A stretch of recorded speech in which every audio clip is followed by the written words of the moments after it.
assist to make our case today. I had seen the film many years ago on a crummy, hazy VHS. It's never been easy to see up until a couple of years ago, which I thought might have had something to do with the Hemingway estate. But as we'll soon discuss, among many other things, with John Garfield's daughter, Julie Garfield Mintz, that's not the real reason. What I watched this week was a revelation, a true film noir whose doom-laden atmosphere gets its hooks right into us from the opening scenes, with a star whose enveloping personal and professional crises serve to both, I think, haunt and electrify his performance. We'll see that in the trailer, which Max probably has more music cues than the entire feature. It's an unusual Warner Brothers picture in that regard. I think that's a brilliant observation, Gary, because Breaking Point is especially noteworthy for its very sparse use of music, even during moments in the final reel that become quite explosive with intensity and violence. But we are going to take a look at a trailer. Gary had mentioned the Criterion Collection DVD, which is outstanding in visual quality, and of course also features a superb segment with our guest today, Julie Garfield. But let's take a look at the original 1950 Warner Brothers trailer. It turns out it was something of an aborted release for the Breaking Point.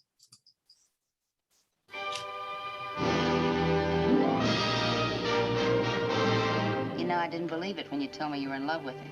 A man can be in love with his wife and still want something exciting to happen.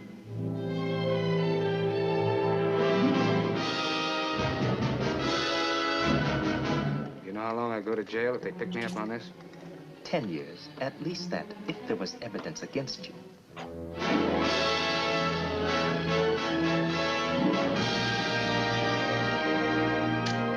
What's that for? I don't want you to know about this, no part of it. If it comes off all right, I'll tell you about it sometime. Yes, they say every man has a breaking point. But try to find it in Harry Morgan, two-fisted skipper in whose wake lies a trail of adventure that has taken him to strange places among men who live in the shadows beyond the law. Born for danger, he faced the deadly threat of guns, the greater menace of a reckless woman. Every challenge drawing him deeper and deeper into a whirlpool of hazardous intrigue.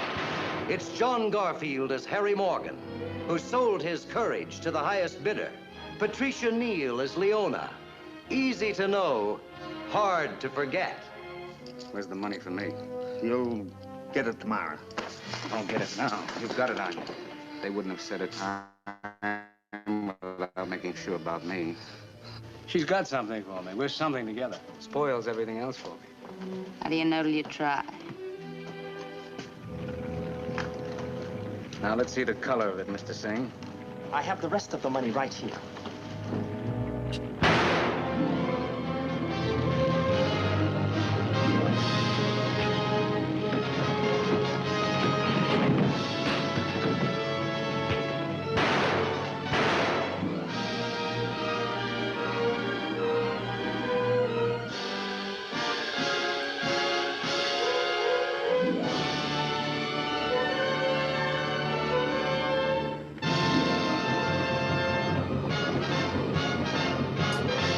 So this is one, I mean, Michael Curtiz at the zenith of his directing powers. And he, of course, had been at Warner since the late 20s and made many popular, important films since that time, including Casablanca. But Gary, I don't know, this may be one of his very greatest Hollywood achievements. I think so. I mean, I wouldn't consider myself an expert on Michael Curtiz. I think he made well over 100 pictures in his career. And I think I was doing a rough count.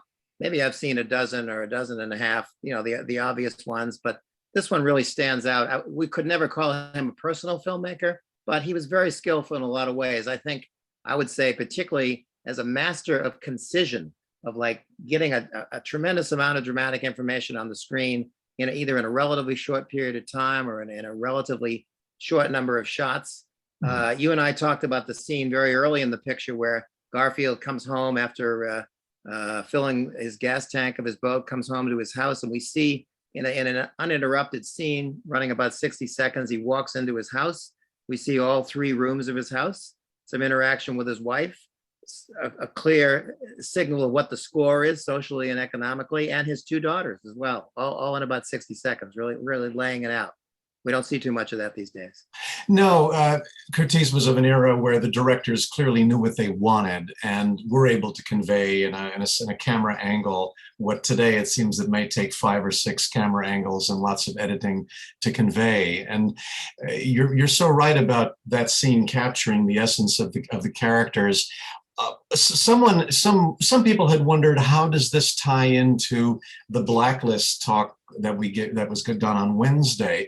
Well, aside from starring John Garfield, who's going to be the victim of the Blacklist, you do have this working class family that's going through all these economic hardships, and I know we can talk more about that as we progress. But these were not the kind of narratives that a lot of the red baiters and the House Un-American Activities Committee liked. They didn't like stories about the so-called common man, and I presume they meant common woman as well, and people struggling after World War II to try to make it, as John Garfield's character is. His dream of having a fleet of fishing boats is not being materialized.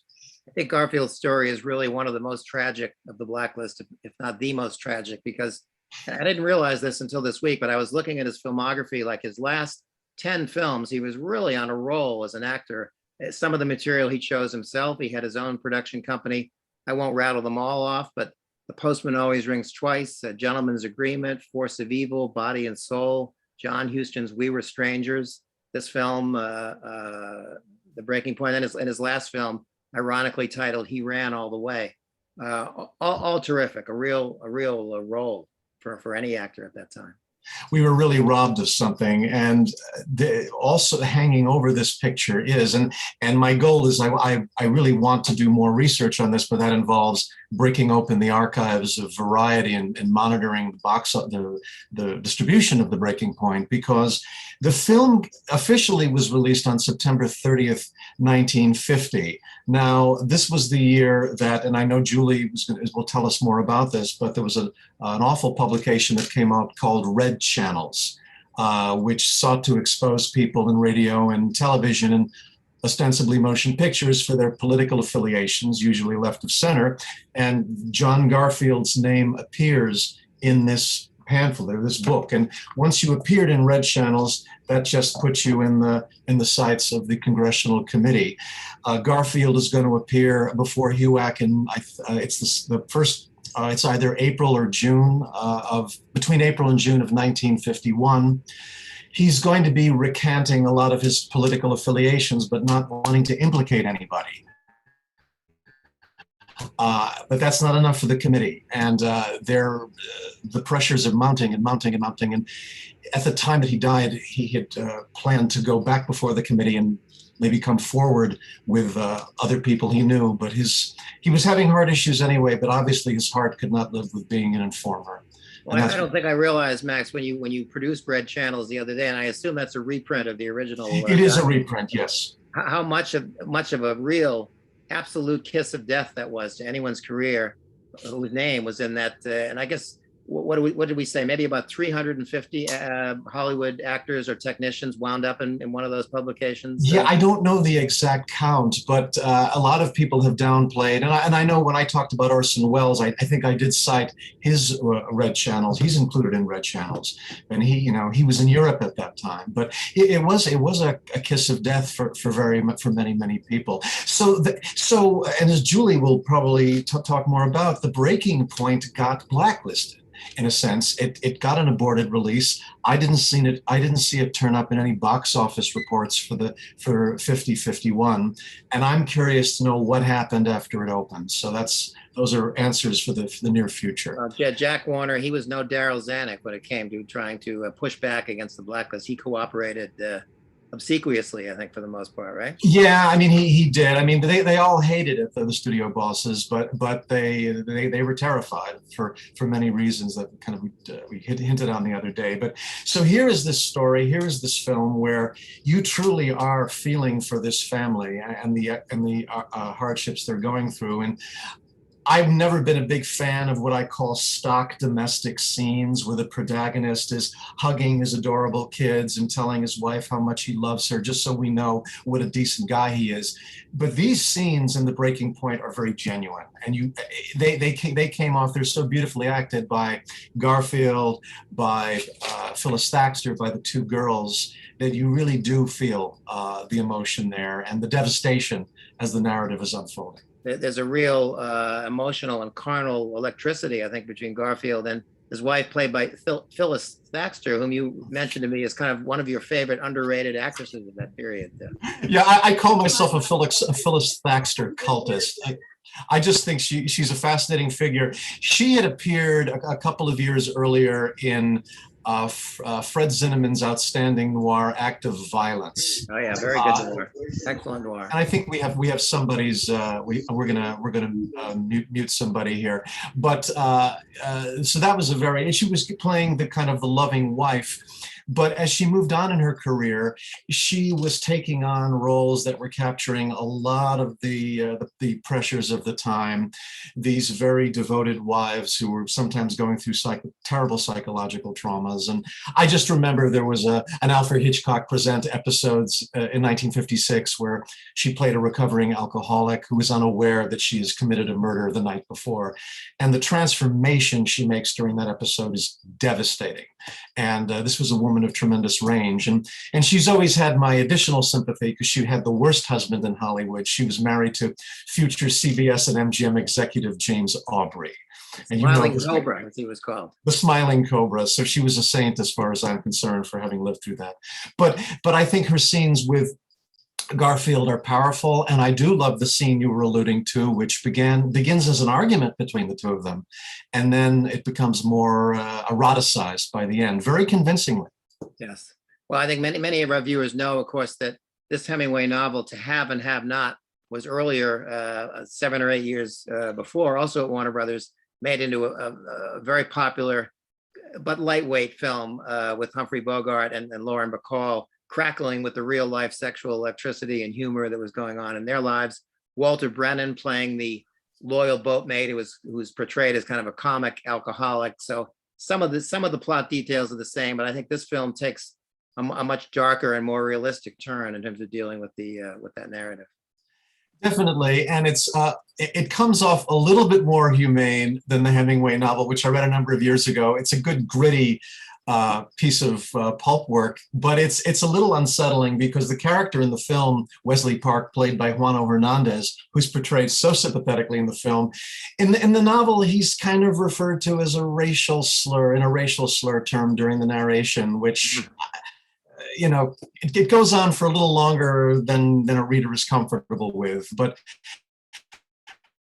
in the film, it's just you develop a real fondness for this character, and his being shot is I think a devastating it moment. leads to, I think you're going to show us that in yes. your, the heartbreaking final shot of the picture, which really stunned me when I saw it this time around. I'd forgotten all about that, and it's just a gut punch.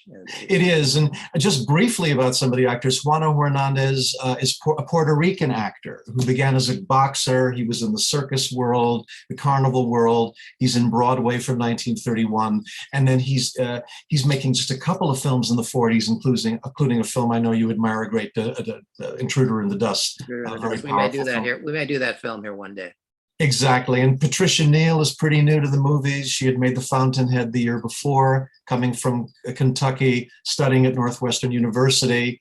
Victor Sen Young, who played the sleazy Mr. Singh, normally was playing nicer characters in some of the Charlie Chan thrillers, but this was an acting stretch for him, I think.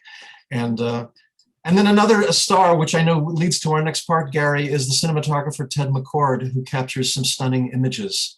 And I thought maybe the two of us, we could sort of talk a little bit about the look of The Breaking Point. Now, Daniel Cahill has set a very high bar here.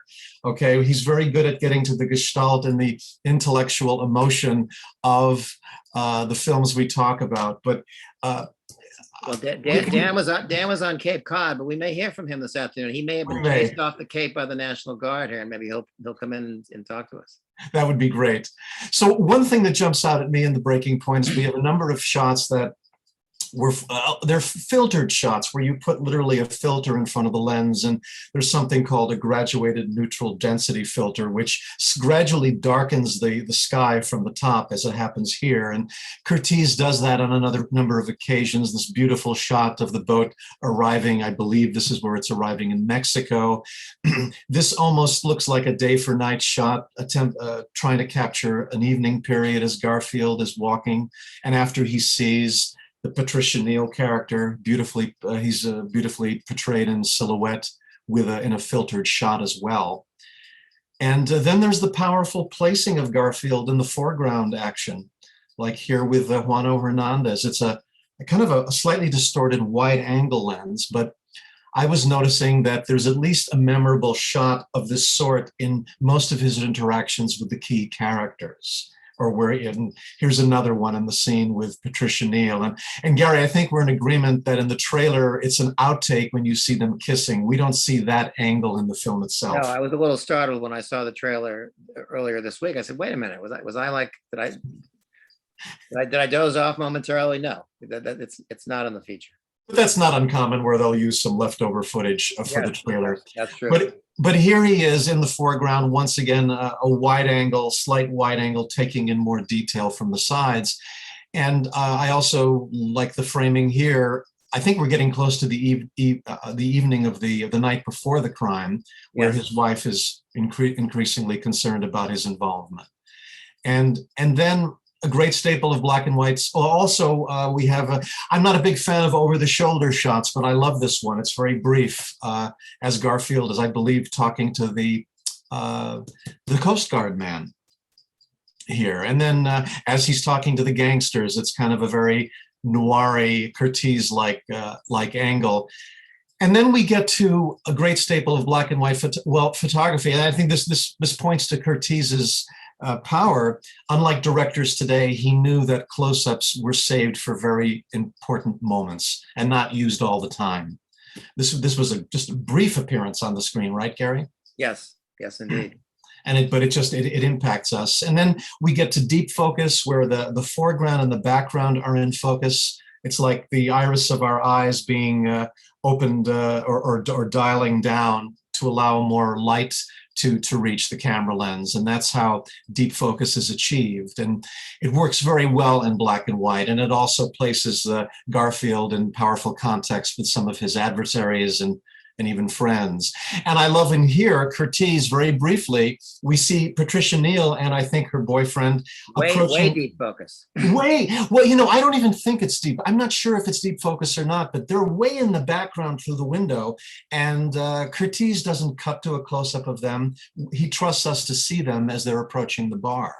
And this is a blink if you miss it shot of her looking, under the sitting on the boardwalk as he's approaching the boat. It's very and this shot, Gary, it's also blink and you'll miss it. We were guessing the only POV shot in the picture. It's very rigorously designed, I think, in that way. Very rigorously designed, and it's so beautiful and so brief, as is this shot towards the end. It's another neutral density shot as the ambulance is approaching, and then what could possibly top the last shot, which is killer. It's killer of Wesley's son. You just whetted our appetite, I think, for the cinematography chapter of your monthly program, which I'm sure is coming down the pike here at some point. We will be discussing cinematography in December as part of the Filmcraft series. But right now, I would love to have our special guest, Julie Garfield Mintz, join us here at the New Plaza, join Gary and I. She is the daughter of John Garfield. She's had 2 careers, with a third in process. She won the Theatre World Award and Variety Drama Critics Award for her performance in Uncle Vanya at the Roundabout Theatre. She had a 40-year career on and off Broadway in plays by Arthur Miller, Neil Simon, Anton Chekhov, Maxim Gorky, and others. And it doesn't get cooler than this. She played Robert De Niro's wife in Goodfellas. I mean, that's just unbelievable. She's taught at NYU Film School, UCLA, and also coaches privately in acting.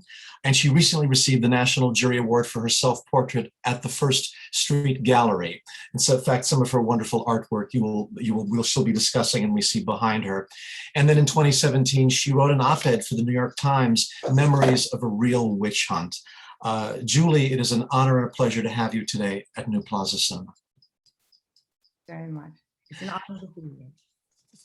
So you have a fondness for The Breaking Point. Tell us more. What does this movie mean to you, and in turn, and how do you think it rates in your father's career? Oh, absolutely number two, probably number two, in its dealing with racism. That's what I love most about it. His friendship with Juana Hernandez, the fact that Juana Hernandez gets killed, his struggle with his own integrity, trying to make money at the same time, his relationship with his wife. It's just touches on so many things that Hollywood was afraid to make films about for a long time until recently. So yeah, I think it's a great movie. And it's all the more annoying because, it's the more tragic because he was such on a roll at this point. But this is such a masterful film. And I believe you had mentioned, Julie, in your Criterion interview, that this was part of a new contract he had signed with Warner Brothers. I think it was a 2-year contract or a shorter term contract after he had been working independently. Well, he was allowed to pick what he wanted to pick. He hated so many of the movies that he made when he was under contract. He just hated it. So he was allowed to pick what he wanted to do. And he started his own production company, which got him into a hell of a lot of trouble and probably got him blacklisted also. So yeah, I think this was a very important movie for him to make. And this was really before the heyday, I think, of a lot of actors in the 50s, like Burt Lancaster, Jimmy Stewart, Kirk Douglas, forming their own production companies. Right. He was probably a pioneer in that respect in the mid to late 40s. And it got him into a lot of trouble. And, you know, my mother always said this story to me.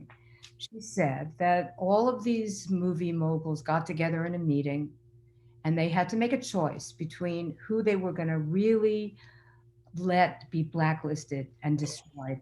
And it was between Edward G. Robinson, Danny Kaye, and my father. And they picked my father. I think they picked him. I noticed they were all Jewish and they were all very liberal people. And they picked my father because he started his own production company and they didn't like that at all. So that was a challenge to the studio system, you know. And those 3 stars you mentioned, Julie, were all mentioned, and I can't remember whether this was the awful John Rankin, the congressman, or one of the other congressmen who read their original pre-Hollywood Jewish names into the congressional record. All those 3, Danny Kaye, Edward G. Robinson, and your father. The Congress was had a big deal about wanting to expose these Jews who were trying to hide behind their Hollywood images. And I think also your father, when he left Warner's and he was involved with Bob Roberts at Enterprise Studios, they were dealing with some radical themes, movies like Body and Soul and Force of Evil and He Ran All the Way, which were made by future blacklisted artists or some art directors who ended up cooperating. But these were very independent, spirited films that questioned American society after World War II. So it makes sense that studios would have been threatened by that. Absolutely. In those films, you don't sell out, you know. What are you going to do? Kill me, everybody dies. That's his important line at the end of Body and Soul. That was his attitude. You don't sell out. In fact, they went after him to sign a document verifying that my mother had been a member of the Communist Party, which she was for about 2 minutes until she started having children. And then she had been an activist as a young woman. That started because my grandmother's best friend was killed in the Triangle Fire. And you know how horribly workers were treated in those days. And so I think my mother became an activist then. And she always was an activist. Daddy was not a political kind of a person, but my mother was. A lot of people think my mother got Daddy into a lot of trouble because of it, but I think he wanted to do what was good and right And I think he had a very strong code of morals. And that was, you don't rat out on your friends. So it was devastating for him when he saw people naming names who were friends of his. He died of a heart attack, Julie, at age 39. I think on the Criterion disc, you explain how his heart ailment came about. This was from an illness, actually, some years earlier as a young man, right? When he was boxcar hopping around and so forth. Actually, there was a movie made about this, by the way. Something's Travels. I just forgotten the name of it. And my father decided that he was going to go to Hollywood. Oh, you mean Sullivan's Travels by Preston Sturges? That's what I was reminded of. Yes. Sullivan's Travels, classic. is based on my father's story about hitching his way across the country. He rode the freight trains and he picked fruit. And at one point, he finally got to Hollywood, and he hung out with bums, and he picked fruit. And he finally got to Hollywood, and I think he realized that it wasn't going to happen. He wasn't going to become an actor if he stayed in Hollywood. So he decided to come home. And he, on the way home, again, he was picking fruit, and he was thrown in jail for a couple of days, I think, because, they did that with the hobos. They threw them in jail. Mm-hmm. And then at some point, he became very ill with rheumatic fever. And when he came home, his temperature was soaring. He was put into the hospital. He almost died. And that's when his heart was damaged irreparably. So, I mean, part of the tragedy, we talked about this the other day, maybe even after, in spite of the blacklist, he could have gone on, been a New York stage actor, made some pictures in Europe. Certainly Max, other actors did that, right? And they toughed it out somehow. Yeah.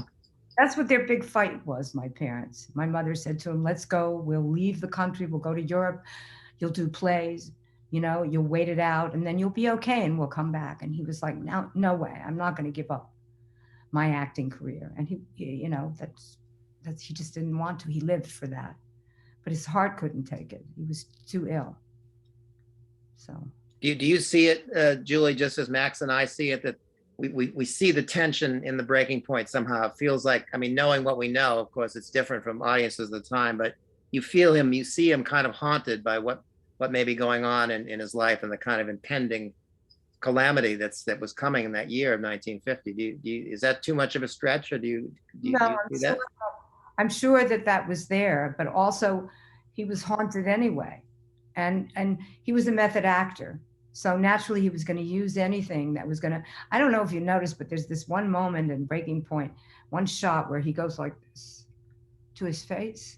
And I thought, oh, he's working on a sensory choice there. That's what a method actor does, Yeah, I don't know if it's cold. I don't know what it is he's working on, but he does this, And I thought, he's got something going on, But no, I think that was him naturally, that he naturally was a person who couldn't stand seeing the little guy pushed around. And it just was part of his MO. He couldn't stand to see that. So I think it was with him all the time. And then being under that pressure was with him all the time. Because his character in the film is a lot of torment when he out of desperation has to take that gig, bringing the Chinese immigrants unlawfully over the border. And he's doing it for the money, and then he makes that sarcastic comment, I believe, to Patricia Neal, "Oh, we'll just drown him in the water when we get there." And we're saying, "Oh God, I hope he's joking." And of course, he wasn't being serious. He ends up getting them off the boat and even returning their money. Right. But the conflict he feels there is pretty brutal. Yeah, that's him. Yeah, and it's someone I think in the chat section raised a good point. Don't forget to mention some of the collaborators here. Collaborators in a good way. Not only Michael Curtiz, but it's the same trio that had worked on Mildred Pierce. We have the screenwriter Randall McDougall, who adapting the Hemingway story, and producer Jerry Wald, who did some outstanding melodramas in the 40s and in the 50s. Worked with Chris Lang several times, Max, I believe, right? He did, and that year he produced another film that Michael Curtiz directed called Young Man with a Horn, and this is also, I believe, the fifth collaboration between Garfield and Curtiz. Garfield had been directed by Curtiz in Four Daughters, Daughters Courageous, Four Wives, and I want to say the Sea I Wolf. think the Sea Wolf, which had a bit of a restoration a few years back, played at Film Forum. Warner Brothers had chopped some crucial footage out of the picture, which and it plays much better now. Yeah, yeah. So it's there's some pretty key players behind the scenes of this film. And Julie, you mentioned when we talked recently that you did believe that the film's release was affected by when Red Channels came out. Oh, sure. It killed the film. It killed the distribution of the film. They went after him big time, and they were anxious to kill anything that he was doing. They were really after him. He was very outspoken, and he was very, my mother, also another reason they went after him, and they thought they could get him this way. My mother had briefly been a member of the Communist Party, and then she quit it because she really didn't have any time for it. She was too busy with kids and everything. And all they wanted him to do was have him sign a document saying that she had been a member of the Communist Party. And they brought him down to headquarters, and they asked him to sign this document. And he basically, you should excuse my language, he said, "Fuck you." And he walked out, and he wouldn't sign the document. So that's what they were asking him to do.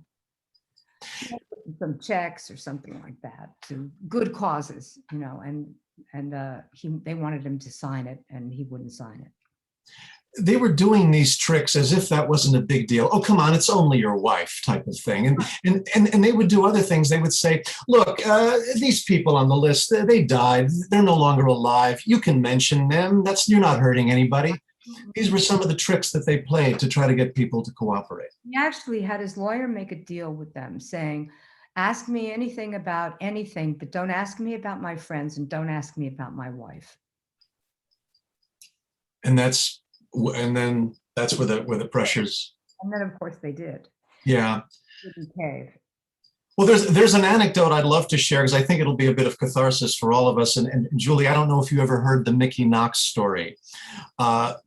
Mickey Knox, who was an actor who was blacklisted, was at a party in the 1950s, mid to late 50s. The host was rather conservative. And who was there but a member of HUAC, Congressman Donald Jackson from California. And Mickey Knox overheard Jackson saying to somebody, yeah, I helped end John Garfield's career. I'm the one. And Knox was so outraged because he knew Garfield and was a friend of Garfield's. He grabbed the congressman by his throat and started to strangle him. And I think he got him on the ground and would have succeeded if a bunch of people hadn't pulled him off. And the host of the party, who I say was conservative, said to the congressman, "You better leave." And so Donald Jackson slunk off into the night. So that was Mickey Knox getting even, at least for how you're Mickey Knox was a hard drinking, throw punches first, ask questions later kind of guy, buddy of Norman Mailer's. Norman Mailer. He wrote a lot of dialogue for the Clint Eastwood, Sergio Leone pictures, so he didn't mess with Mickey. We get the credit on Once Upon a Time in the West. English dialogue. I spent a lot of time in Rome, living the life, apparently. Oh, something really gross? After they made him daddy test for like 14 hours and wouldn't let him go to the bathroom, after that was over, he went out to dinner somewhere. And they were all there, and they all went over to him to get a photo op with him. Yeah. I mean, after they were torturing him, it's just insane, Because it was great PR. Going after the Hollywood bunch was incredible PR for the congressman. Right. They could get photos. It was newsreels, television coverage, and that's the sickening hypocrisy of the whole thing. And the breaking, I didn't know his session lasted 14 hours because that's very much in keeping with the breaking them down. Because Larry Parks, it was the same thing in 1951. It was the daytime hearings that went into the night, and finally he just couldn't handle it anymore. And his attorney whispered something, and then Parks just came out with the names. But your father, the fact that he fought that for 14 hours is astonishing. So much about his character. Other things about this film. So we were getting, all right, before we went on there, I was getting into a little bit of debate with some other people who felt it was the pacing was a little too slow. I didn't feel that. Certainly, if there's a deliberate pace in the breaking point, and then it definitely shifts tone once we get towards the end, towards the racetrack robbery. It builds from this character study into this very intense tale of almost redemption in a way, Gary, or about Julie as well. Any thoughts about that shift in tone towards the end? Well, I think you're right. From the racetrack robbery, which is another, I think, masterful piece of concision on Curtiz's part, and then that incredible gunfight on the boat in the end. It just feels like we were talking about this the other day. Every gunshot is like a stab to the heart somehow in that scene, and it's very, very well staged as well. Not in long takes, but that's the point at which I think the film really is on some kind of very, very faithful trajectory. We don't find out exactly what happens to Garfield's character at the end, but one of the characters mentions that he's about as close to death as he could be, and that's one of the last lines. And he does it within reach or within hearing of the two daughters and the wife, which makes it even more devastating. And yes, there's a sense that he agrees to having his arm amputated because he loves his wife. He doesn't want to lose her or her to lose him, but still, that's hardly what I would call a happy ending.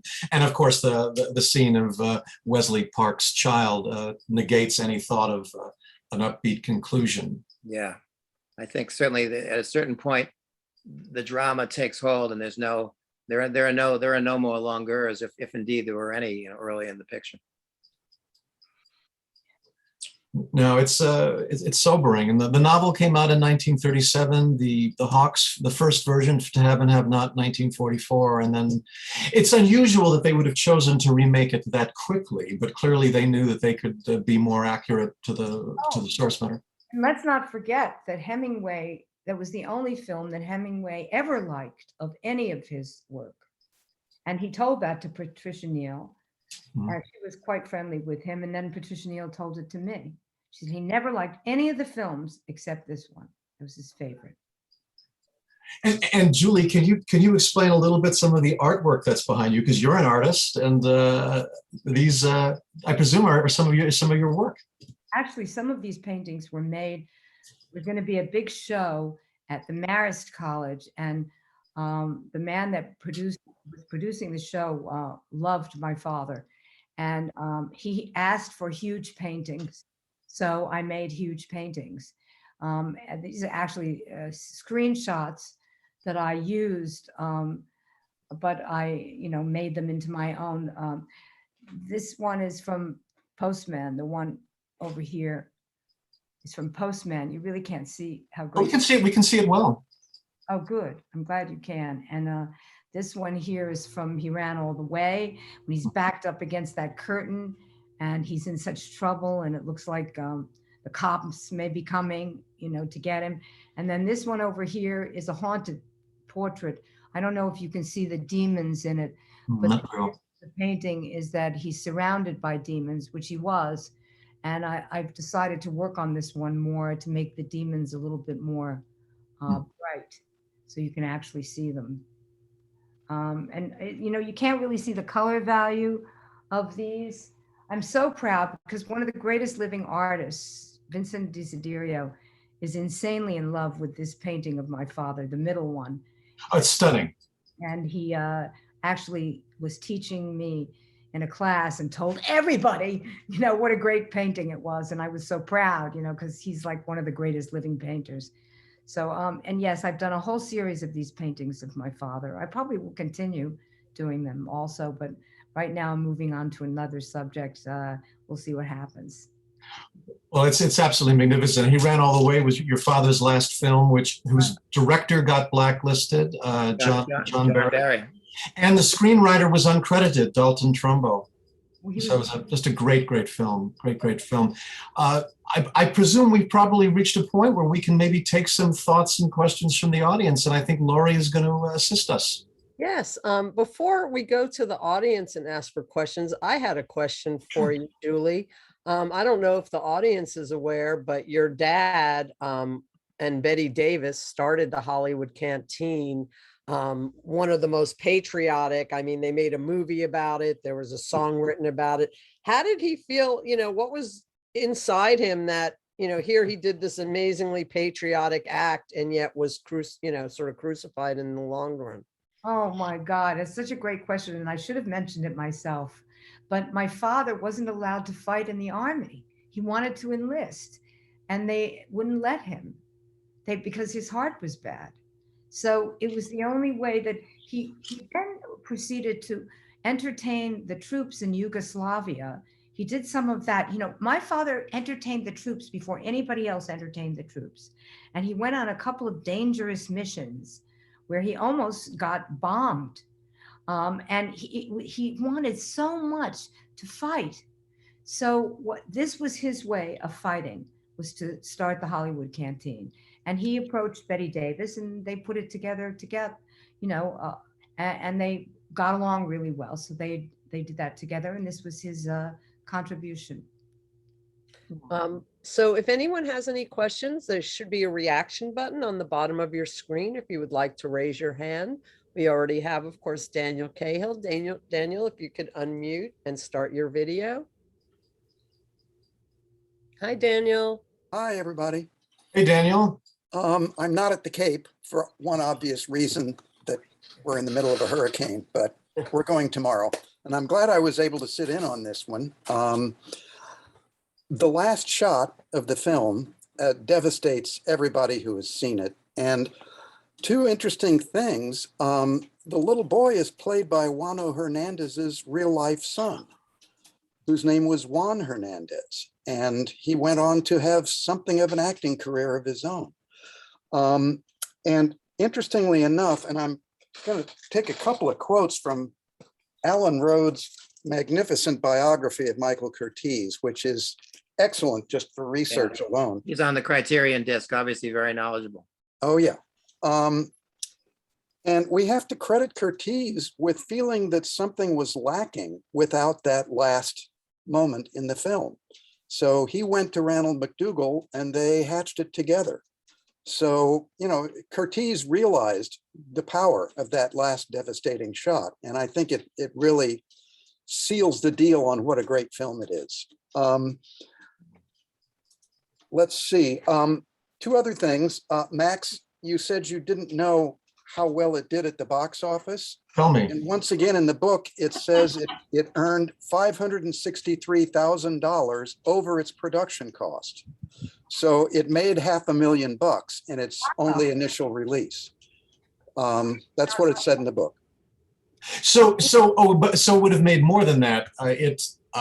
In addition to its production cost, it made the $500,000 plus. That's right. Yeah. Okay. That was all right. profit. So not huge, but and it was very well received by critics.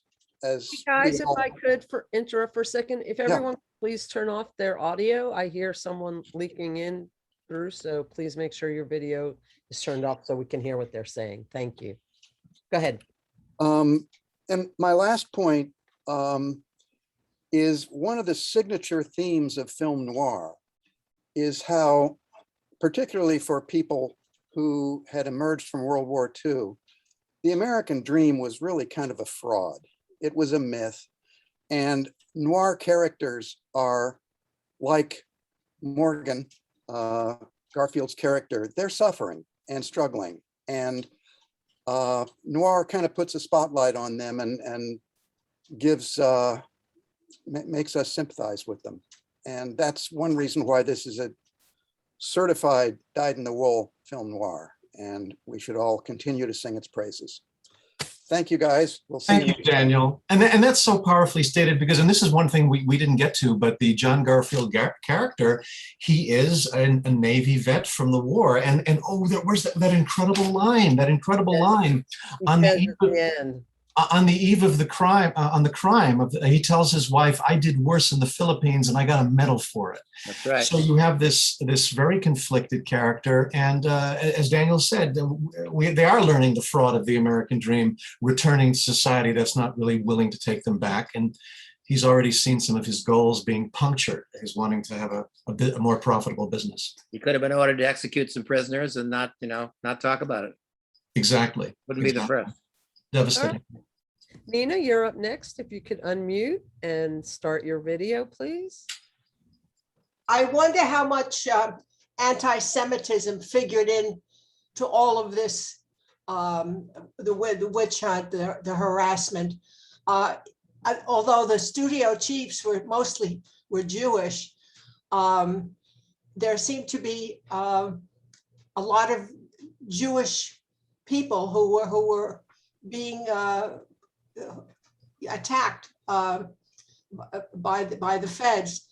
And I just wondered if there was a lot of, if there was an element of anti-Semitism with the actors involved and the screenwriters, and that the studio heads might have been feeling even more defensive because they were Jewish. I just wondered about that.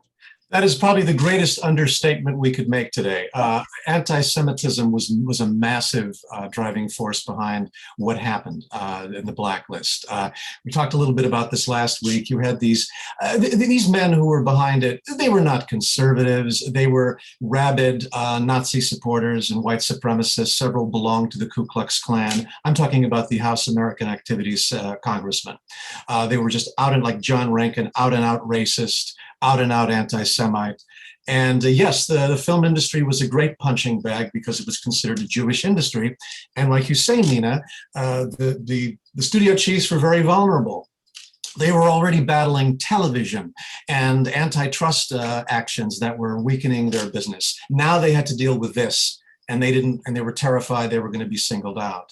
So yes, so many of the Hollywood 10 were Jewish, but you have to remember it was not only anti-Semitic, but it was a very racist movement because there were a lot of progressive blacks such as Hattie McDaniel and Hazel Scott and Canada Lee and Lena Horne, who were targeted by the committee as well and had their careers destroyed or seriously damaged. So yes, all those things came into play, all in the names of patriotism, unfortunately. Thank you. Thank you, Nina. Nina. Thank you. Dean, Aaron, could you please unmute yourself and start your video? Okay, hello. Hi, welcome. If you could unmute, I think I muted you by accident. Okay.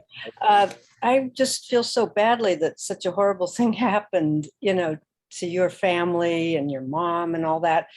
It's just a nightmare. But I'm just wondering how your mother coped after all of that and had to move on and have a life and raise you children and etc. I was wondering how you all did, and also how old were you when your father died? I was 6.5 when my father died. And my sister had very tragically died in my mother's arms before I was born. So my mother had already been through such a horrible tragedy about my sister. The way my mother coped was that she immediately moved out of our fancy apartment on Central Park West. She didn't wait, and she took us over to Riverside Drive, which is where the poorer people lived. And she got herself a job as an interior designer, and because she had some training in that, and she went to work. And she just, it was very hard. And there were terrible moments when I would hear her in the bathroom. She would turn the water on and flush the toilet so she could cry. It was very, very sad. I know that my parents were fighting when my father moved out of the apartment. They were arguing. She felt that he didn't have to clear his name with anyone, that he hadn't done anything wrong, and that they should just go to Europe and wait it out. And he disagreed. He didn't want to live without acting, and he thought maybe he could try to clear his name.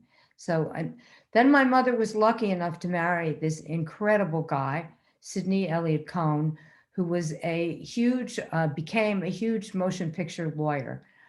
He also was a labor lawyer. He was the most wonderful father to me and the most wonderful husband to my mother. And I was very, very lucky to get him. my life changed because of it in a very nice way. I'm happy you had that, at least, after such tragedy. I do have to say that, as brilliant as I was as a young actress, and I was brilliant, I couldn't do it. I was too afraid. And when I won the Theatre World Award and the Variety Drama Critics Award as a young woman, it scared the death. It's just scared me so much. And I didn't understand until I was much older that I was afraid of fame because of afraid of what it could do to you. So I kind of avoided it. And and I guess it left an enduring impression. So that's it. I hope that answers it. All right. Okay. Thank you. Thanks. Thank you, Jean. And someone had pointed out in our chat, as there's one other actor, of course, who was a big casualty of this era, and that was Paul Robeson, one of the other radical, progressive Black artists who was targeted. I just wanted to mention that. Yeah. And poor Phil Loeb also, by the way. Oh, yes. So Philip Loeb was part of a number of actors who, like your father, they were adversely affected health-wise by these horrible pressures of the blacklist. And J. Edward Bromberg and Matty Christians was another one. Yeah. All right, we have one more question from Janice Bogart. If anyone else has a question, please raise your hand. Janice, you want to unmute and start your video?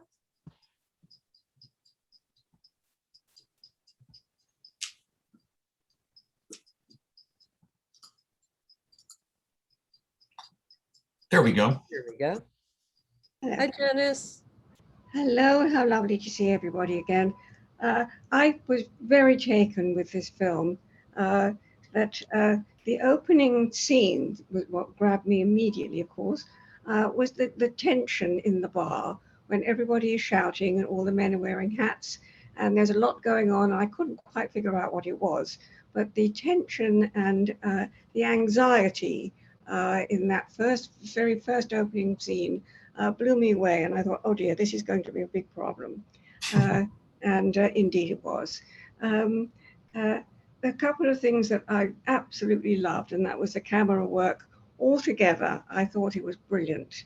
Particularly the scenes on the boat, where the chairs on the boat were moving around when this poor wonderful dead man was on the floor and the chairs were moving around him.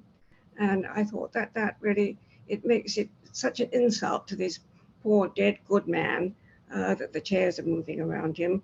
And frankly, I'm frightened. I found it quite another anxious area that was very, very sensitive, really extremely sensitive. But one thing that made me smile, and all that sensitivity, can everybody hear me? Because I can't. Yes, perfectly. Yes. Oh, good. That when Garfield was about to go and meet these dreadful people who were going to give him money, and his wife begs him not to go, and she says, won't you have something to eat? And I thought, how could he have something to eat? He's in a rush. He's dashing to get there. He's very anxious. He's sweating to get out. And she's acting like a Jewish mother. Eat, eat, eat. And that blew me away. And I smiled. However, I don't know who had that idea. But it was all very, very tense. And of course, Gary, as you called it, the gut punch at the end with the little boy. Yes. I was in tears. An incredible shot. Absolutely devastating. And I tip my hat to whoever thought of that one. Thank you for a very impressive film.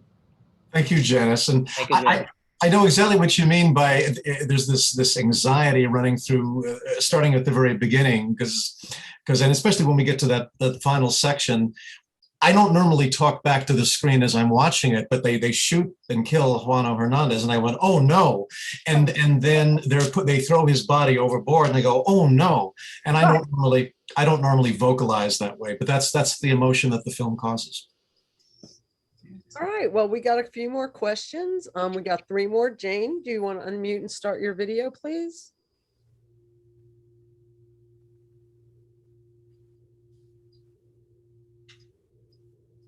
We can hear you now. Okay. Hi. There we go. Yeah. Hi. Hi, this is a question for Julie. She had mentioned, just the hand going across her father's face in part of the movie, and a detail that might have reflected his method acting.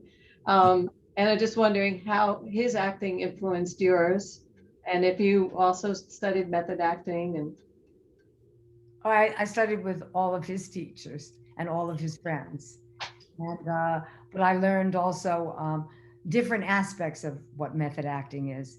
There were 3 great teachers in New York, actually 4, Stella Adler,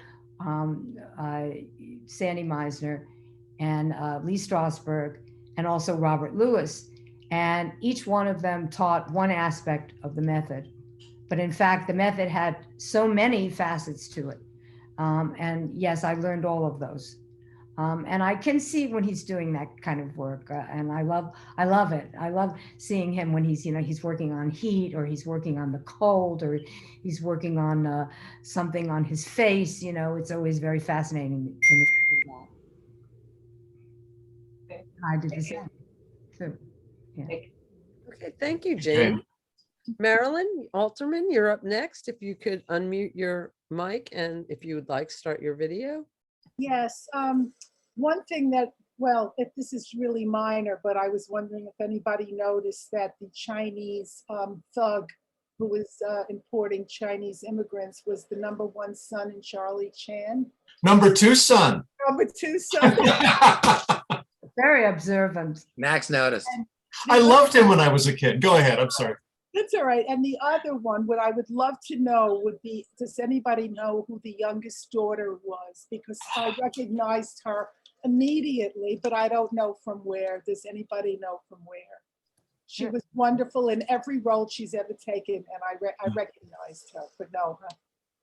I recognized her too, but I don't have the information on hand. I don't know if anybody has more data on that. No. And then, of course, the ending was completely, I got a little, I don't know, sort of towards the end with the fighting and the shooting, and it was kind of a little Hollywoodish for me. But that ending was, especially with what's going on today with children, and that ending was devastating. And to think that that happened had that in that movie in 1950, it just goes to show that we haven't gotten very far. That was devastating and an unbelievable ending. I almost couldn't watch it. It was so upsetting. That's it. Thank you. That's powerful, Marilyn. And I think it does point to the timelessness of great art, where it can be from 60, 70 years ago, and there's something that will still resonate with us today. And that's what makes it a great film. Okay, 2 more questions, and then we'll have to go end it. Johnny Zito, if you could unmute and start your video. Hi. Hi, Johnny. Hi, how are you guys doing? Thank you for doing this. This is fantastic. I'm a huge John Garfield fan.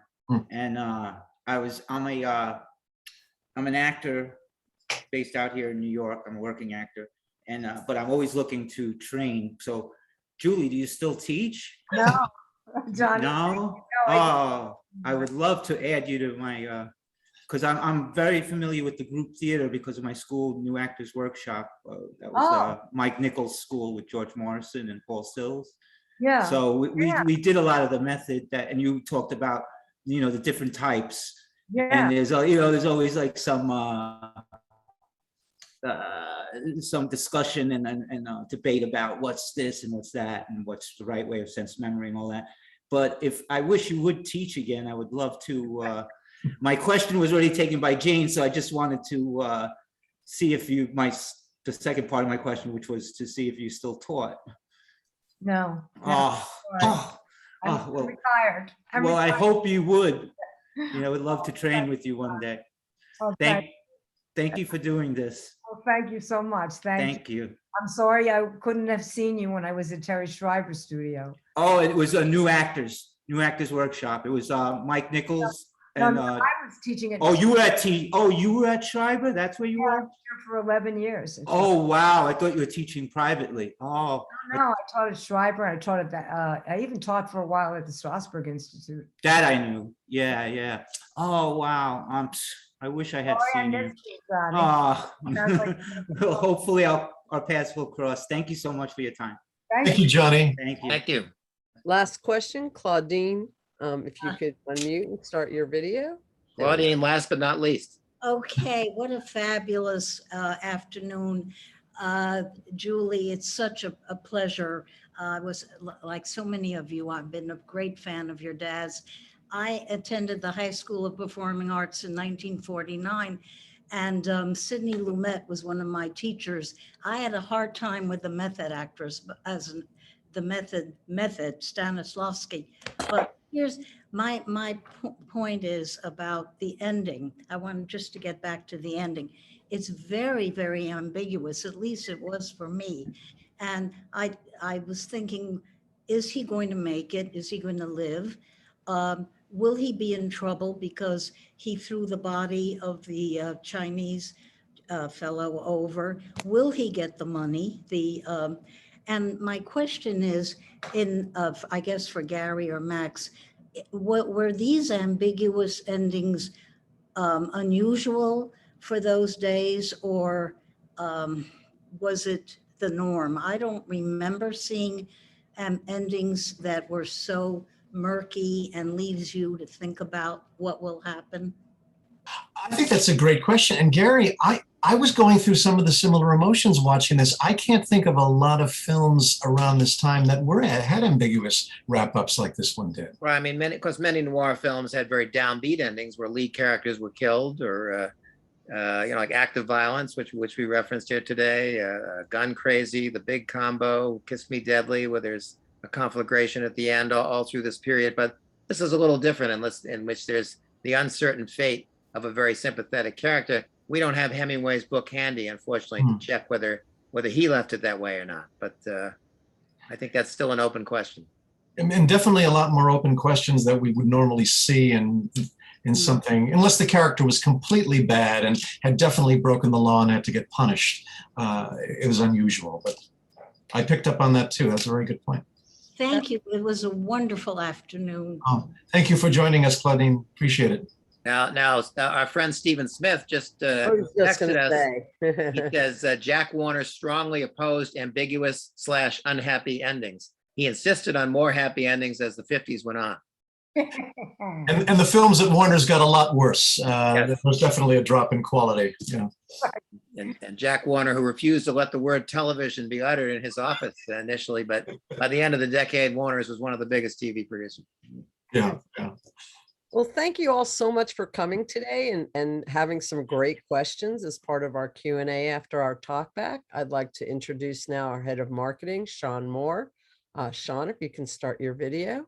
Yeah. Hi, everyone. Thank you so much, guys. Another great program. Julie, I can't tell you how much we appreciate your being here. It warms our hearts. I hope it warms your heart that so many people just really still love your father and his work. And we're just so pleased with all that. So thank you so much.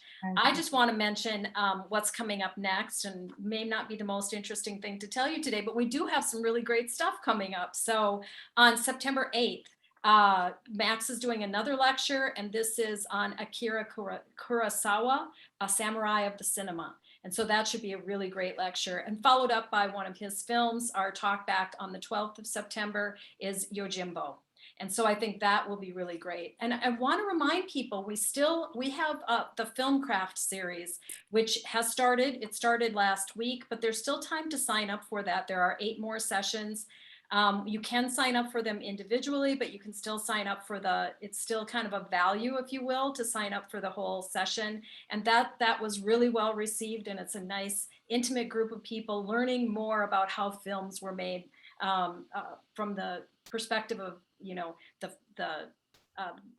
acting and directing and editing and all sorts of topics that Max is covering. And that has been a really good session. So we hope that you can join that too. So I'm going to leave it at that and just say again, Julie, thank you so much. It was just such a pleasure to have you here with us. Thank you, Julie. Yes, thank you, Julie. This was terrific. That was brilliant. Thank you.